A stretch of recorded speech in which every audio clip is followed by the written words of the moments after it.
namni ilmoo of jalaa qabu namni ganaa immoo ilmoo dhaluuf deemu jechuudha.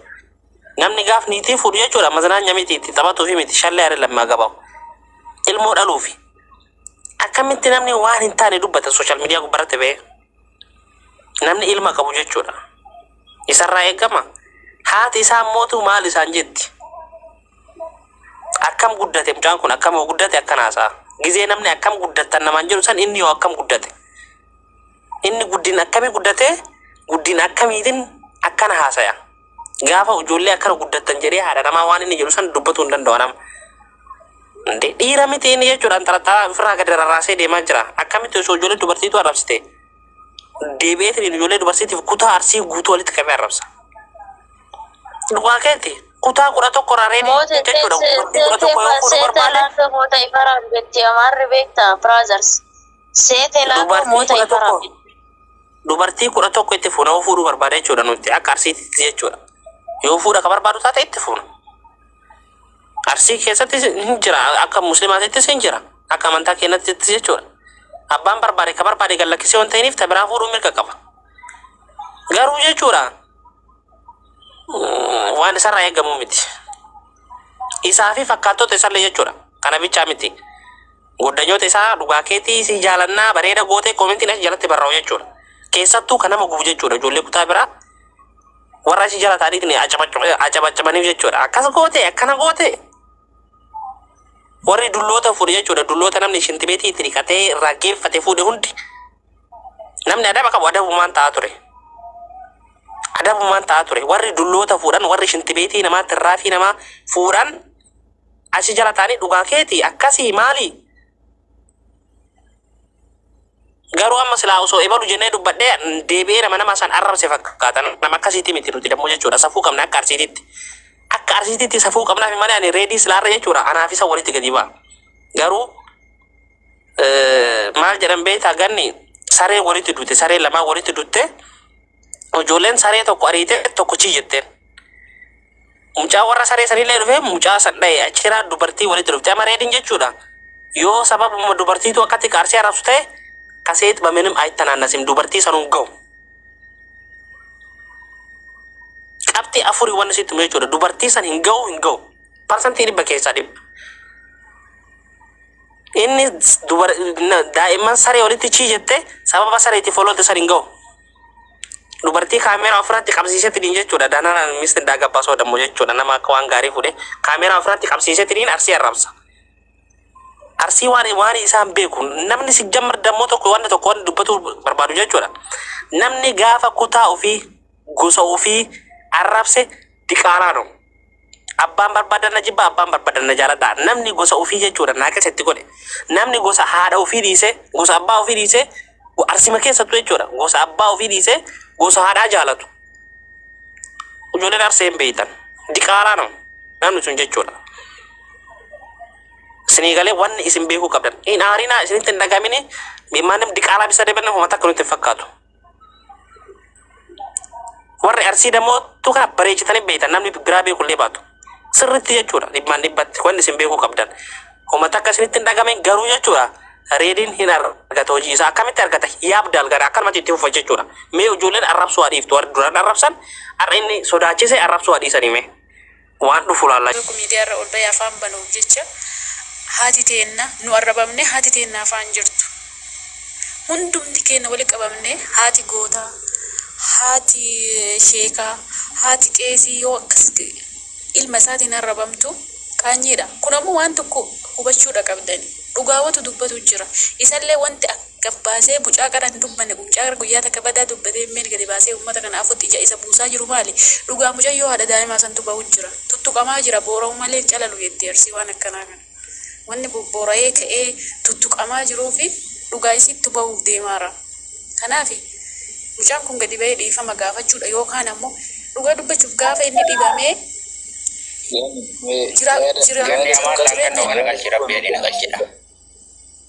jiruuf jireenya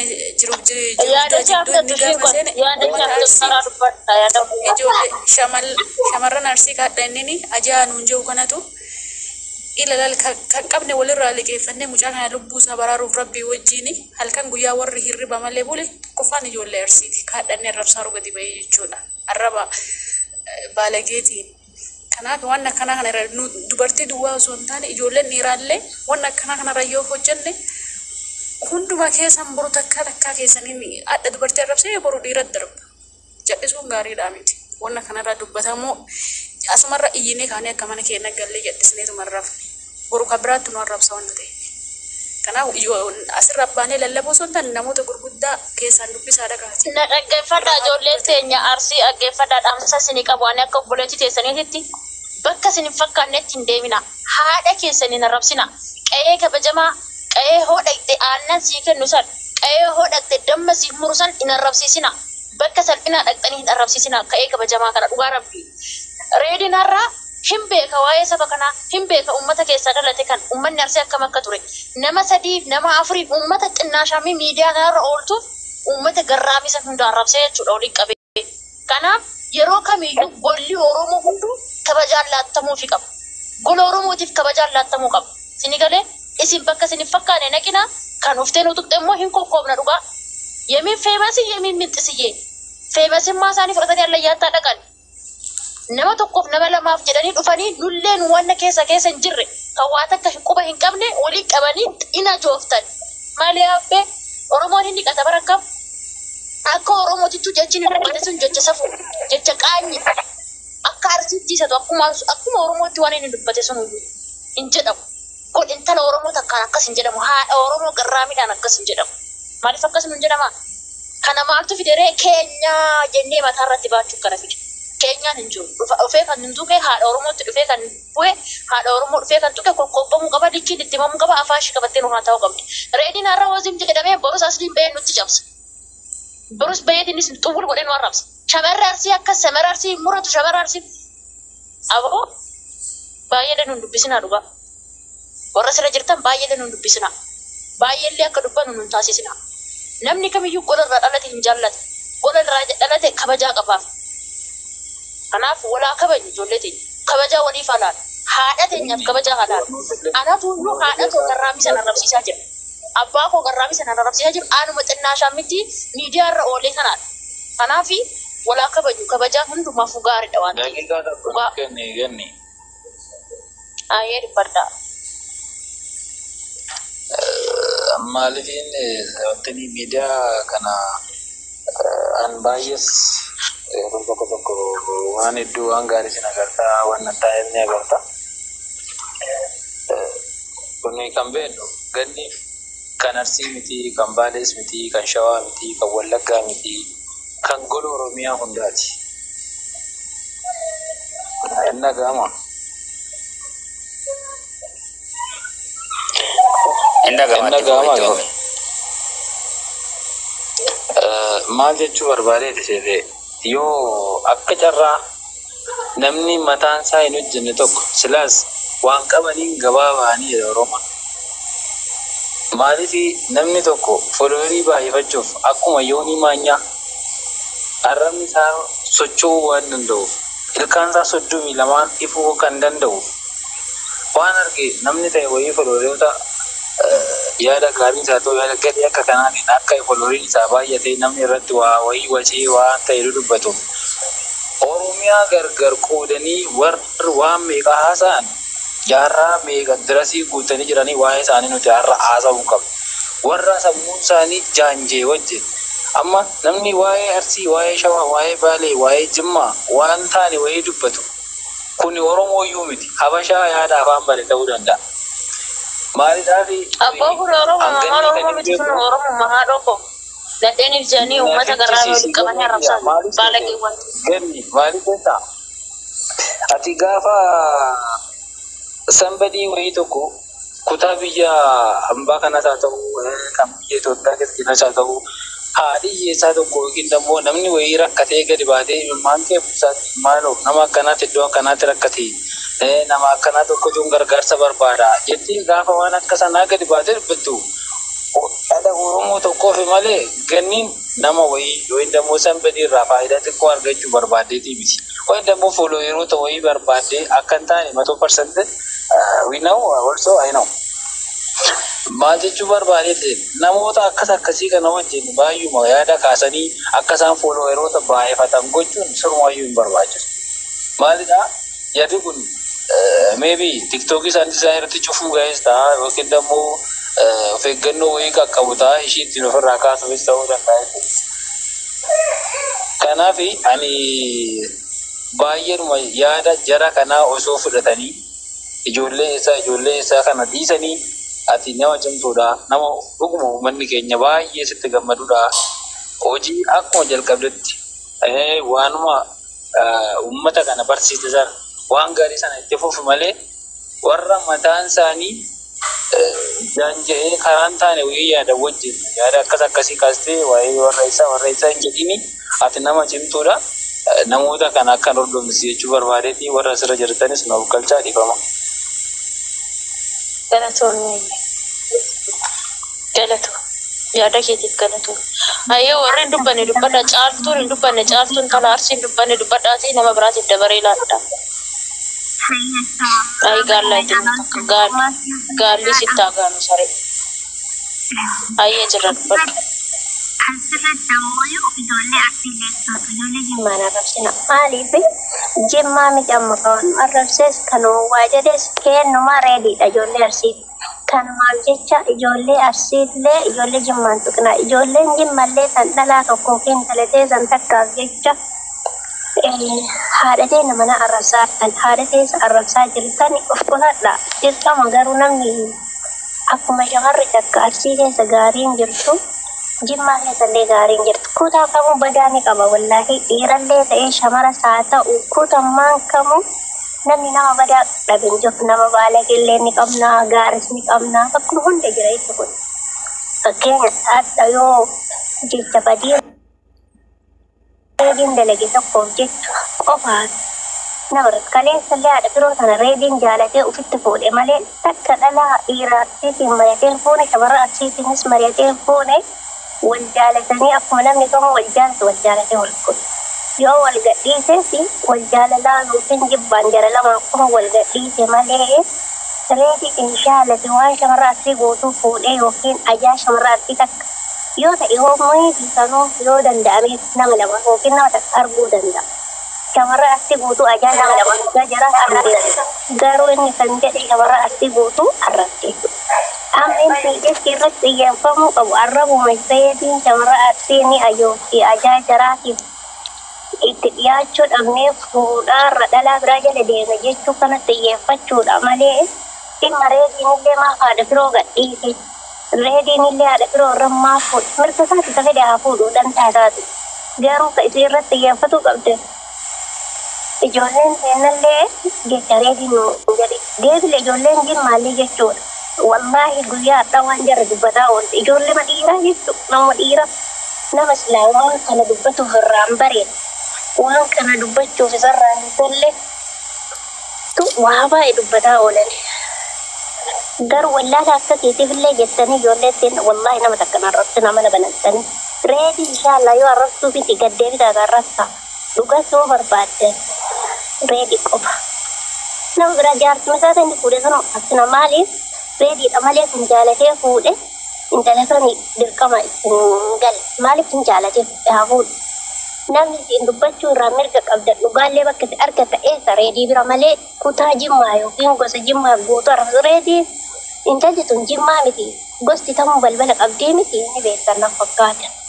Balbaluma isaanii kan bakka hin buutu mataa ofii malee jireenya ofii malee yookaan maatii ofii tokkochaa bakka bu'uu hin dandeenye.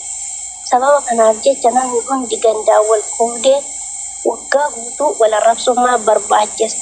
Kan amma ganni inni beekti nama hedduu beekti dandeettii yookiin dhageettii qabdi. Dubbiin kun akka gabaabbatu akkasitti dhaabatu godhuun dirqama. Yaanni biyya kanaa yoo dogongoras qabaadhe nan folta garuu dubbiin kun akka dhaabatu gandummaan kun akka jimma jedhee arsii jedhee akka wal arrabsuun kun hafu reediidhaan manu wanti dhimma irraa qabnu illee deebiillee irraa qabnu reedii qofa. Jaartii isaallee haa fuudhu. Dabalateellee haa fuudhu akkuma jedhe hin daballaa fi dhalaa jimmaa jedhaa oolan. Inni yaa dabalanii fudhanaa fuudhu wallaahi maaliif dandeettuu fi hin horata waan ta'eef garuu dubbiin kun akka gabaabbatu bakka itti godhaa. Reediin gabbee akkuma dheengadda dubbate sanitti akkuma dura dubbate sanitti ammallee gadi bahee dubbatu. Namni biraa akkuma hin danda'ame. Yoo silaa dhagaa Ayya galata. ta'uu wal qoodu haadhii suusiin jedha akkas yaadni kee ganuma ganniyya. Galatoomii caaltu galatoomii. Fuwaad bakka Ganni nagaan dhiifama naa godhi xiqqoo jechuudha. Ani fedhi mana weetitti jechuudha. Nama 400-500 jira. Isin maaltu kutaa namaa isin geesse? Mucaan hafarsoo jedhan arsii himataa raamii shamarran arsii akkana kanaaf dhiirri arsii harree akkas jedha ka shamarran arsii arrabsaa oolu. Keessanumatti isin arrabsaa kutaa namaa dhaqinaan kan biraa yoo isin arrabsa maaltu isin aarsa? Keessanuma akka isin keessa dhalate maalii kenna jettanii laayee kitaaba godhaa jala teettanii fooloo godhaa ooltanii miti kan gadi bahee saree roobaa isin godhe isin arrabsaaru. Shamarran arsii akkas ka'edha oolu. Sa'aatii muluu namni 500 jala taa'ee innaa daawwataaru jechuudha. Angurra kee qabadhee achi deemu osoo bilbila ofirra ga'ee. Keessanuma isin arrabsarsaniif ebaleen nu arrabse afaan ebalee himattanii ebalee kaanikaa himattanii qabdan isin jammar jechuudha. Dhugama isinitti majoollee teene jechuudha. Kaisin arrabsaaru keessan saree isin godhe mikniyaatum jala teettanii taappi gootan fooloo gootaniif ka guddisu isin ka arrabamu isin. Kanaaf of qusadhaa isin iddoo ooltan beekaa. Maatii keessan isin arrabsina maatii sahuduudhaan isin guddise qummuchanii akkasii isin guddisanii adda isin biyya namaa baatanii isaan salphisiistan baay'ee nama qaanisa. Isinummaa iddoo ooltan uf beekaa. Iddoo argitan nama kaanii kan jala deemaa laayikii fooloon godhina kalaas. Ijoollee arsiiti baay'inaan tiktookii kan argaa jiru. Isinummaatu ofi qoobsa isinummaa of arrabsiisa. Kanaaf hangaba kootiin kutaa namaan tuqina kutaa namaa isin gahina keessanummaa isin arrabsaa ooleedha. Guyyaa guutuu ijoollee arsii himattuutu isin arrabsaa oole martiinuu jechuudha. Anas irratti argaa yeroo wal arrabsaa oolan kutaa wal godha. Ijoollee masanniin garagalee hadha akkasii isin salphisaa haadhaaf abbaa keessan gosa guddaa kana ga'e arsii jechuun gosa xiqqaa miti. Naannoo kiyyattuu gosti kiyyayyuu gosa of danda'e guddaadha. Unkaan arsii walitti qabaadhisi. Kanaaf hangama kootiin kutaa namaa hin tuqina hin gahina. Afaan kutaa namaa qeexxaniif, kutaa namaa tuxxaniif, kutaa namaa geettaniin qabdan. Mikniyaatum keessanuma isin salphisaa waan hin taane jedhee isin arrabsaa oole. Kanaaf piliis naannoo biraan dhaqina. Nama guddaa hundi keessanuu. Fuwaad dabareen keetii dubbadhu. Nuti gadhuuta. Keegarni galatoomii waraas keessattanillee galatooma. Duraan dursee akkatti rispeektiidhaan teettaniitiin haasa'uun keessa waan nama gammachiisu. Calistaniitiin wal dhaggeeffattanii jechuudha.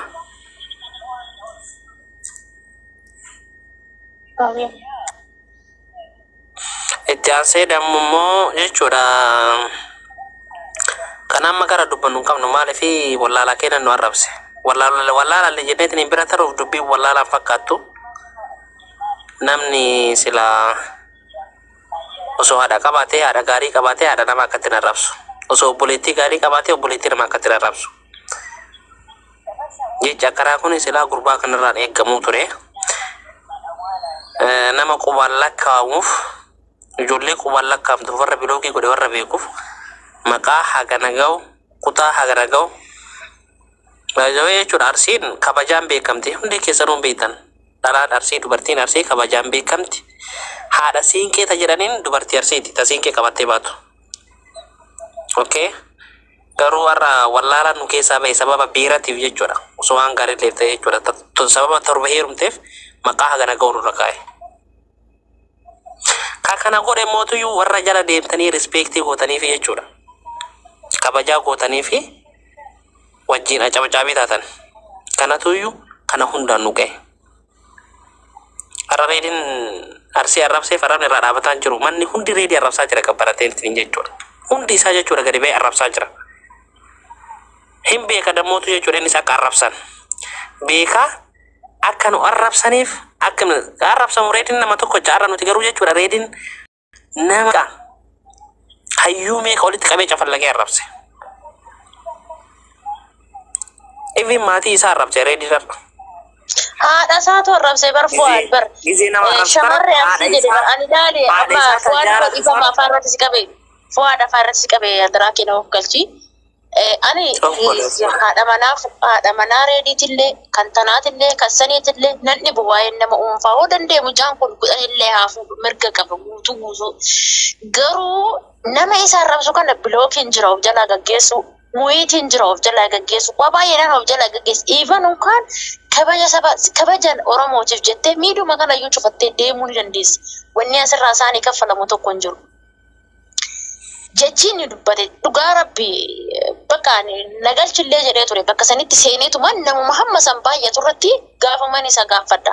Ati kan si dhale haadhuma arsiiti jedheetan isa gaafadha jedhee nagalchillee jedhee ture komentii kiyyaallee ni ilaalleen. Bakka sanitti dhugaa rabbii namni hamma guddaa daa'imaa miti hundi keenya warra asirra jirru hundi keenya warri tiktook kana fayyadamnu hundi keenya aqama addaami kan ga'edha. Bara haaraa dabarree biyya ormaa kan dhufnedha. Bishaan midhaan adda baasnee kan beekudha. Namni hamma kana ga'u namni dhalchee ilmoo qabu namni nuuroo horatu tokkorrayyuu lammaffaa namni fuudhee uummata kabajamaadhaan akkasin jedhamu. Afaan fokkotaa saniin akkasin afaan fokkotaa wanni inni jedhe sana nama jechuu hin danda'u. Shamarree arsii hin murattu. Namni ilmoo dhaluu joofti. Ganni namni ilmoo ofirraa qabu. Haati isaa hin ajoofti. Shamarree arsii haadha isaasan. Namni ilmoo of jalaa qabu jechuudha ganni.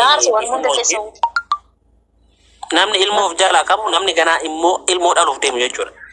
Namni gaaf niitii fuudhu jechuudha mazanaanya miti itti taphatuu fi miti shallee aare lammaa gabamu. Ilmoo dhaluufi. Akkamitti namni waan hin taane dubbata sooshaal miidiyaa gubbaratti ba'e. Namni ilma qabu jechuudha. Isarraa eegama. Haati isaa mootuu maal isaan jetti. Akkam guddate mucaan kun akkam guddate akkanaasaa. Gizee namni akkam guddatan namaan jedhu san inni yoo akkam guddate. Inni guddin akkamii guddate guddin akkamiitiin akkana haasaya. Gaafa ijoollee akkana guddatan jedhee haadha namaa waan inni jedhu san dubbatuu hin danda'u nama. Dhiira miti inni jechuudha antarataa ofirraa gadi rarraasee deemaa jira. Akkamitti osoo ijoollee dubartiitu arrabsite. Deebi'eetiin ijoollee dubartiitiif kutaa arsii guutuu walitti qabee arrabsa.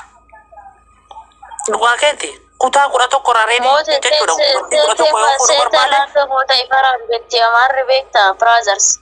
Seete laafaa moota ifaraan. Dubartii 11 itti fuuna yoo fuudhuu barbaade jechuudha nuti akka arsiititti jechuudha. Yoo fuudha ka barbaadu taate itti fuuna. Arsii keessatti hin jira akka musliimaatittis hin jira akka amantaa keenyattis jechuudha.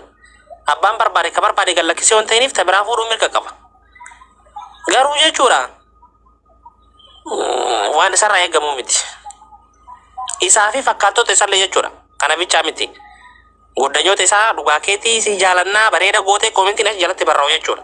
Keessattuu kan nama gubu jechuudha ijoollee kutaa biraa. Warra si jala taa'aniitiin acabacabaniif jechuudha. Akkas goote akkana goote. Warri dulloota fuudhe jechuudha. Dulloota namni shintibeetii itti dhiqatee irraa geeffate fuudhe hundi. Namni adaba qabu adabumaan ta'a ture. Adabumaan ta'a ture. Warri dulloota fuudhan warri shintibeetii namaa tirraafii namaa fuudhan achi jala taa'anii dhugaa keetii akkasii maali? Garuu amma silaa osoo ebalu jennee dubbadhee deebi'ee nama san arrabse fakkaatan nama akkasiitti miti nuti dammoo jechuudha. Safuu qabna akka arsiititti. Akka arsiititti safuu qabnaaf malee ani reedii silaarra jechuudha. Anaaf isa walitti gadi ba'a. Garuu maal jedhan beektaa ganni saree walitti duute saree lamaa walitti duute ijoolleen saree tokko ariite tokko jetteen. Mucaa warra saree sanillee dhufe mucaa san dha'e achiraa dubartii walitti dhufte amma reediin jechuudha. Yoo sababa dubartiitu akkatti qaarsee arrabsu ta'e kaseet bamenim ayitanaannasim dubartii sanuun ga'u. Qabxii afurii wanni sitti jechuudha. Dubartii san hin ga'u. Parsantii 100 keessaa 100. Inni daa'imman saree walitti jette sababa sareetti foloote san hin ga'u. Dubartii kaameeraa ofirratti qabsiisetti dhiin jechuudha. Daanaan misti daagabbaa soodammoo jechuudha. Nama akka waan gaarii fuudhee kaameeraa ofirratti qabsiisetti dhiin arsii arrabsa. Arsii waan isaan beeku namni si jammar dammoo tokko waan dubbatu barbaadu jechuudha. Namni gaafa kutaa ofii gosa ofii arrabse diqaalaa no. Abbaan barbaadan na jibba abbaan barbaadan na jaaladha. Namni gosa ofii jechuudha naa keessatti godhe. Namni gosa haadha ofii dhiise gosa abbaa ofii dhiise arsima keessattuu jechuudha. Gosa abbaa ofii dhiise gosa haadhaa jaalatu. Ijoolleen arsee hin beeytan. Diqaalaa no. Namni sun jechuudha. Sinigalee wanni isin beekuu qabdan. Hin aarinaa isinitti hin dhagamini beemaanim diqaalaa bisa deebiin nama takka nutti fakkaatu. Warri arsii dammoo tukaa bareechitanii beeytan namni biraa beekullee baatu. Sirriitti jechuudha dhibban dhibbatti wanni isin beekuu qabdan. Homa takka isinitti hin dhagamin garuu jechuudha reediin hin argata hojii isaa akkamitti argata yaabdaal gara akkanumatti itti fufa jechuudha. Mee ijoolleen arrabsuu adiiftu warri duraan arrabsan har'a inni sodaachise arrabsuu adiisanii mee waan dhufu laalla jechuudha. Akkanumatti maraata hambaa nama maraachuu deemaa indazii yaabdaal galatooma. Abboo argaasaa nyaatu abboo kun maan reedidha abboo kun jallataan kun. Ani dura an barreedii baay'een jaalladha takka afaan isaati safuun boorgeen beeku miidiyaa irratti taabii keessas hin jiru adabattee dalagaa isaa dalagata. Har'a garuu na aarse dhugaa baay'umaan isatti aare akkasittiin afaan takka of arrabse lama ofiin of arrabsa gowwaa takka arrabse lama ofiin of arrabsa itti barreessi. Akkasaniidha malee waan inni jedhe san amma deebi'ee roon deebi'ee dubbadhe ofiin of arrabse malee dhugaa waan nama qaanyeessuudha jecha akkasiin barbaachisu. Gosa kamiifuu ganda kamiifuu kabaja laachuun dirqama. Nama tokkoof nama lamaaf jedhanii walitti qabanii hunda arrabsuun haadha ofii abbaa ofii arrabsuun anuun beeku dhugaa. Waanuma baay'ee argaa jirra waanuma baay'ee ganaa dhageenyas umrii isiniif haa kennu waaqni. Maanam liqimqaamii osoo likkaayaa qabne tamarre liqimqaamiin kun usedhanii liqimqaamii funaannatanii nuun funaannatanii editti nu qabanii nu arrabsan nama tokkoof nama lamaaf jedhanii. Waan warri waarii qaaqu ijoollee waareen baatii jedha warri kenna yoo mammaaku. Maaliif guyyaa wayii isaan lachuu hordofaa ture beektaa reediin illee mana biraatti liivii irra jira haati firoollee liivii jirti namtittiin kunillee liivii jirti. Dhufanii haadha firoo biratti waa'ee si haasa'u haati firoo maal jetti waa'ee dhimma nama biraa na jalatti hin barreessinaa jettee warra dide muutii godhaa turte si galee namni adaba qabuu fi adaba hin qabne. Achuma laaltee beekama dubartii arsii ta'uu kiyyatti hedduun boonaani maaliif tuun ammoo maal jetti deebii kenniti beektaa waan na filateef isatu beeka minaamin hin aadatti beektaa warra arsii shamarran arsii osoo jiranoo inni maa na filate waan manarra arginaanoo na filate minaamin jettee deebiidhaatti isaan lachuu madaalaa ture mana kanalleen seena laalaa ture. Maaliif waanuma dura mana keessatti isaan wajjinaa isaanii isheenis qabattee gadi nutti baati innillee akkuma tiyyetti ganni dubartiin gaafa dhiiraa ergite dhiirri du'an sodaattu. Akkuma jedhame marziidhaan mataa isaa jaanjessite haasaan jaanjessite mucaan jaanjoo ta'ee jira. Reediin akkanaa miti. Gaafa asliin nama arrabsuu nama arrabsin jedhee doggaa ture reediin. Amma akkuma fiizikaaliin qaama isaa bareenni isaa guutuun irraa dhumatee fiizikaalii isaa muluu jijjiirame yaadni isaallee jijjiiramee jira.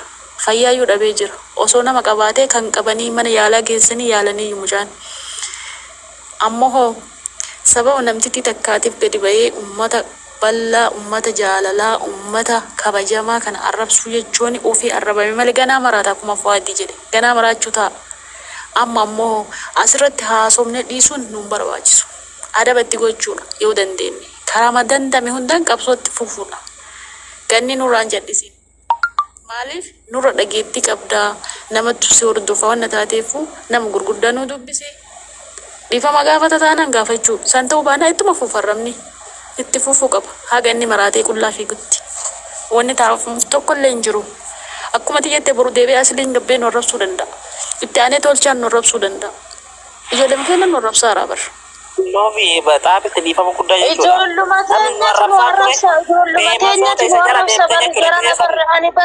teenya keessa farfaana shii keessa waan jiruun na ani kaje waan ijoolleen keenya qara kutaa biraa iyyuu luka tokko dhaabdanii akka inni baraatee miidiyaa dhiisu godhan dhiisina. Qara kutaa biraa iyyuu itti baraatanii miila fakkaatanii akka inni miidiyaa dhiisu isaaf isiillee maraachaa dhiisina arrabsaa dhukke barra kaasa. Haa maraatee miidiyaa masaratti fayyadamanii chaansii keessan kan. As bayi dhiifama gaafata hayyee ta'e dhiifama baafatu baata hiikattalaan sidibuu hiikattalaan itti fufa jechuudha maaliif tiktokiin chaayinaan koo jettee jechuudha feemasoota qofaaf miti jechuudha ufumaa achitti rispeekt wala godhanii achitti chiiska koomintii walii barreessanii sii galee kana waan ta'eef jechuudha hin sodaatira abbaa barbaadan hin sodaatira waliif salaam warahmatullahi wabarakatuh itti cabsa. Ummata kiyya akkami naga qabdanii ganni akkam naga qabdaa obboleetti. Haala baga dhufte. Dhimmi biraa inni itti aanu ani ganda kamiin keessa iyyuu hin jiru. ani ganda kamiinillee bakka bu'uu hin danda'u. Akka Oromummaatti nama hundaanuu Oromoo kutaa 11tiin Oromummaas walitti qabna. Waanuma hundaanuu wal faana jirra wajjin jirraas dhalli taanaan birullee garuu harreen haada kuttee jennaani ufittuu gabaasitee jedhe Oromoon. Sila kana ta'eef reediin kan har'a gabbahee ijoollee shamara yookiin nama takka lamaaf shamarri kutaa Arsii hundi akkana osoo gaafa gaadii nyaadhina qabaniitiif uuman lufaa jette saren osoo inni gaafa intala sana fuudhe intalli Arsii ilkaan hin rigattu akkana hin taatu jedhee hawaasa kanarratti gabbahee Oromoo kutaa 11 irratti dhaabbatee Arsii har'aa miti kaleessa Oromoon beektu haadha siinqee haadha isaa fi obboleeyyan isaa gabbahee arrabse osoo dhiirri wayii jiraattee mucaa kana gaafa sanurraa qabanii har'a nama 5,000 irratti gabbahee shamarran kutaa Arsii hin ajooti. Yoo tarii reediin na hojii bulee hin agarre. Oromoon kutaa shamarri kutaa 11 dhaabbattee nu dhagahaa turte sun yookiin reediin na waliin bulee ajummaa kiyyaa fi urgaa kiyya hin agarre. Yoo haadha manaa isaa san ta'e illee yoo ta'uyyuu baatee iyyuu mata eeyyuu har'aan tana gadi bahee shamarri Arsii hin ajooti. Shamarri kutaa Arsii hin ajooti. Shamarri kutaa Arsii waan akkanaas jedhee dubbachuun isarraan eegamu. Nuti obboleewwan isaati. Nuti mucaa kana kabajaa turre. Har'allee taanaan borullee hanga inni gadi bahee Oromoo kutaa 11 har'a irratti nu arrabsaa ture. Namni 5,000 isa taa'ee isa dhageeffata yoo Arsii keessatti haadha isaatu Arsii keessa jira. Obboleettii isaatu Arsii irra jira. Anis obboleettii isaati. Namni har'anii nama takka lamaaf gadi bahee ta maqaa ofii barreeffachuu hin dandeenye ijoollee